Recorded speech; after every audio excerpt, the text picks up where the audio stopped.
aide to the Grand Marshal, and Haugh. And Haugh was born in the parish of Liscannor in Northwest County Fair, Ireland, the fourth of 5 children born to Bridget G. McDonough and John Guerin. Like many generations before her, well, she's left Clare and left the wild beauty of the cliffs of Moher, etc. behind her. But she arrived in New York and she gravitated to do many of the things that the Irish teenagers did then, including Gaelic power. Very soon Anne met the man she would love to marry, and she did marry Thomas Haugh, a former Clareman.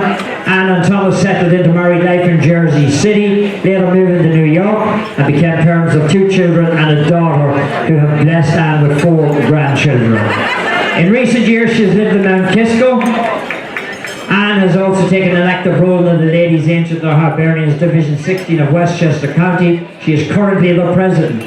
Since arriving in the United States, St. Patrick's Day is a big highlight of the year, and it certainly is going to be a big one for her this year, because she is the Westchester County aide to the Grand Marshal and Haugh.